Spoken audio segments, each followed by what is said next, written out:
En Australie vivait un petit garçon nommé Cody. Il passait son temps à explorer le désert et à rendre visite à ses amis les animaux.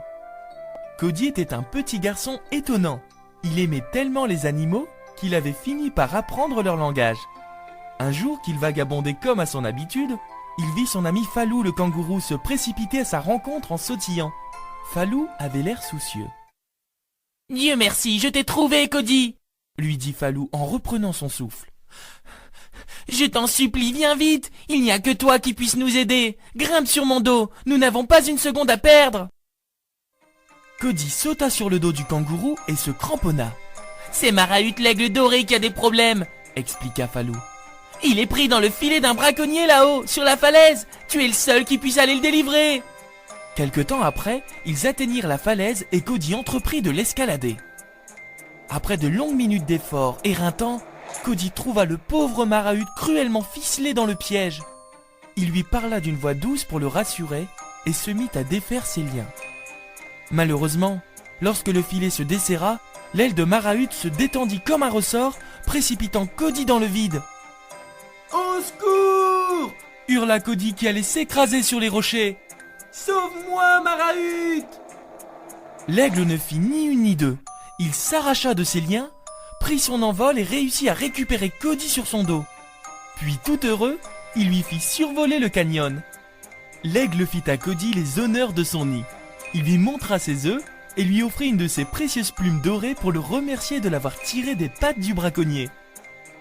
En rentrant chez lui, Cody rencontra une petite souris, prise elle aussi dans un piège. Elle faisait des efforts désespérés pour se libérer.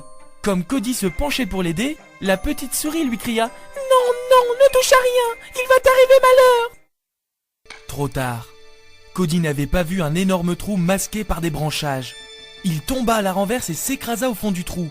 Il entendit alors un ricanement qui lui glaça les sangs. Un sinistre individu, accompagné d'un lézard, se penchait vers lui. McLeish, le sinistre individu, aida Cody à sortir du trou. Puis il se tourna vers le lézard et lui dit « Tiens donc, voilà qu'on a attrapé un gamin avec une plume d'aigle. » McLeish était le braconnier qui avait pris Marahut au piège. « Dis-moi simplement où je peux trouver l'aigle, et je te laisserai filer, » dit-il à Cody. Mais Cody se garda bien de révéler la cachette de l'aigle. McLeish l'attrapa alors par la peau du cou et l'enferma dans une des cages qu'il transportait dans son camion. « Tant pis pour toi, tu resteras ici jusqu'à ce que tu te décides à parler. Cet aigle représente des millions pour moi, il me le faut absolument, mort ou vif. » Par bonheur, la petite souris avait réussi à se libérer. Elle se précipita vers le bureau de poste pour envoyer un télégramme à la SOS Société. À l'autre bout du monde, dans la ville de New York, où il faisait déjà nuit, deux souris, Bernard et Bianca, dînaient au restaurant. Bernard avait invité Bianca et se préparait à la demander en mariage. Mais, à l'instant précis où il allait formuler sa demande, la bague de fiançailles lui échappa des mains et roula sous la table. Bernard se baissa pour la ramasser. Quand il se releva, Bianca était en train de lire un message que venait de lui remettre le serveur. « Mon Dieu, cela m'a l'air sérieux !» s'exclama-t-elle. Bianca décida de se rendre sur le champ au quartier général de la SOS Société. Quelqu'un avait besoin d'aide, il fallait y aller. On leur apprit qu'un garçon du nom de Cody, qui vivait en Australie, était dans une situation désespérée. Ce garçon passait sa vie à secourir les animaux. Maintenant, c'était au tour de Bernard et de Bianca de lui venir en aide. Hélas, il n'y avait qu'une seule façon de se rendre en Australie à cette heure avancée de la nuit. C'était la compagnie Albatros. Wilbur l'Albatros était un singulier personnage. « Rien ne me ferait plus plaisir que de vous emmener en Australie !» dit Wilbur à Bernard et Bianca. « Juste un tout petit détail. Où est-ce exactement l'Australie ?» Quelque temps plus tard, Bernard et Bianca volaient dans les airs, bien attachés sur le dos de Wilbur. Il y eut une tempête de neige, mais l'Albatros poursuivait vaillamment son chemin, guidé par Bianca. Il vola tout un jour et toute une nuit. Finalement, rompu de fatigue, il aperçut la côte du continent australien.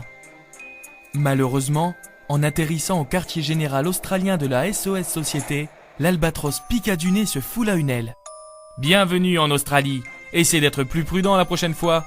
lança Jake, une souris qui les attendait. Il n'était plus question pour Wilbur de poursuivre le voyage à l'intérieur des terres à la recherche de Cody. Il fallait qu'il se repose et qu'il soigne ses blessures. Jake trouva une solution. Et il n'y a rien de mieux qu'un bon écureuil volant, dit-il en riant. Bernard ne tarda pas à regretter Wilbur. C'était quand même plus sûr comme moyen de locomotion. Pendant ce temps, dans le repère de McLeish, Cody faisait la connaissance de ses compagnons d'infortune. Il y avait là, entre autres, Red, un kangourou tout triste, Krebs, un koala à l'air dépité, et Frank, un lézard à collerette qui cherchait par tous les moyens de prendre la poudre d'escampette. Il essayait de crocheter la serrure de sa cage avec sa queue. Au prix de 1000 efforts, Frank réussit à se libérer. Mais à présent, comment sortir d'ici? Et comment libérer les autres? Le petit lézard essaya d'atteindre le trousseau de clés. Hélas, il lâcha les clés quand Johanna, le lézard, entra et fut aussitôt renvoyé dans sa cage sans ménagement. Heureusement, Bernard, Bianca et Jake, la souris australienne, approchaient à toute allure. La petite souris qui avait envoyé le télégramme à la SOS Société leur avait indiqué l'endroit où se trouvait Cody. Quand Bernard, Bianca et Jake parvinrent à destination, ils furent tout surpris de voir le misérable McLeish rendre sa liberté à Cody. « Je n'ai plus besoin de toi, » lui dit-il. « Je viens d'apprendre que ton aigle a été tué d'un coup de fusil. Tu ne m'es donc plus d'aucune utilité. » Il sourit d'un air mauvais et ajouta « Le seul problème, c'est que les œufs de l'aigle vont prendre froid et mourir maintenant qu'il n'y a plus personne pour s'en occuper. » « Oh non, ce n'est pas possible !» se dit Cody qui prit ses jambes à son cou et courut vers la falaise. « Il faut absolument que j'arrive à sauver les œufs de ce pauvre Marahut !» Mais ce fourbre de McLeish avait menti. Ce n'était qu'une ruse pour découvrir la cachette de l'aigle. Il pensait bien que Cody s'y précipiterait et qu'il n'aurait plus qu'à le suivre pour dénicher l'oiseau. Les petites souris, à leur tour, sautèrent à bord de l'engin de McLeish. Quand ils arrivèrent à la falaise, les petites souris coururent aussi vite qu'elles le purent pour prévenir Cody. Elles le trouvèrent au nid de Marahut. Bernard hurla « Attention, attention Cody! McLeish est à tes trousses! Il a un plan pour capturer Marahut! Il faut absolument l'avertir !» Mais c'était trop tard. Au moment précis où l'aigle regagnait son nid, le filet de McLeish s'abattit sur lui. « Tout cela est de ma faute !» se lamentait Cody. « Qu'est-ce que je pourrais faire pour arranger les choses ?» Il prit son élan, sauta et se retrouva accroché au filet. Les souris n'avaient rien pu faire pour le retenir. Jake lança une corde qui s'accrocha au filet comme un lasso. Suspendus à la corde, Jake et Bianca furent emportés dans les airs avec Cody. Bernard resta sur la falaise pour garder les œufs. « Tiens, tiens !» ricana McLeish en déchargeant le filet. « On dirait que j'ai attrapé 2 drôles d'oiseaux d'un seul coup de filet !» Il enferma l'aigle et le petit garçon dans une cage. McLeish n'avait pas encore fini sa sinistre besogne. Il retourna au nid avec Johanna. « Mange les œufs !»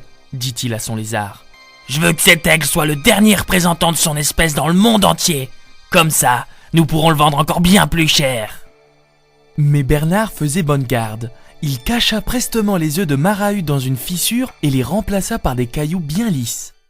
Johanna s'approcha du nid en souriant, mordit un bon coup dans un œuf, mais ne réussit qu'à se casser une dent. « Aïe, c'est bizarre, on dirait des œufs durs !» pensa le lézard. Dégoûté, il jeta les œufs au pied de la falaise. Pendant ce temps, Wilbur l'albatros venait à la rencontre de ses amis. À peine le lézard était-il parti que Wilbur atterrit près du nid. « Bravo, tu arrives juste à temps !» lui dit Bernard. Il sortit les œufs de leur cachette et les remit dans le nid. « Dis donc, tu es un oiseau toi? Tu vas pouvoir couver les œufs !» « Couver les œufs ?» s'exclama Wilbur. « Et puis quoi encore ?» Il regrettait d'être venu fourrer son nez dans cette affaire. Le méchant McLeish avait trouvé un moyen de se débarrasser de Cody. Il décida de le suspendre au-dessus de la rivière infestée de crocodiles. Le courageux Bernard se rua vers l'engin de McLeish. Il coupa le moteur pour l'empêcher d'avancer. Mais McLeish ne s'avoua pas battu pour autant. Il épaula son fusil, tira et rompit la corde qui retenait Cody. Pendant que le pauvre Cody tombait à l'eau, Johanna le lézard se lança à la poursuite de Bernard. Mais Bernard avait plus d'un tour dans son sac. Il fonça dans les jambes de McLeish. Cet imbécile de lézard, emporté par son élan, bouscula McLeish et le renversa. Ils tombèrent tous à l'eau. Mais il n'y avait pas que les crocodiles. Un peu plus bas, la rivière se changeait en rapide et ils risquaient tous d'être emportés. La situation semblait désespérée. Au grand soulagement de Bernard et de Cody, des battements d'ailes se firent entendre. C'était Marahute qui venait à la rescousse. Bianca et Jake avaient réussi à le libérer. Marahute se saisit de Cody, entraînant Bernard à sa suite. En se retournant, Bernard vit McLeish emporté par le courant. Johanna, qui avait réussi à regagner le rivage, faisait à son maître de grands signes d'adieu. Cody et ses amis les souris volaient dans les airs, emportés par l'aigle. Marahute avait l'intention de ramener le petit garçon chez lui. Quand ils survolèrent le nid, Wilbur l'albatros soupira et dit « J'espère qu'ils ne vont pas tarder à revenir. Si jamais les œufs venaient à éclore en son absence, c'est encore moi qui devrais m'en occuper. » Pendant le voyage, Bernard trouva enfin le courage de demander à Bianca de l'épouser. « Quel bonheur !» soupira-t-elle. « Enfin tu te décides! J'ai cru que tu ne le demanderais jamais !» Et tout finit par un baiser.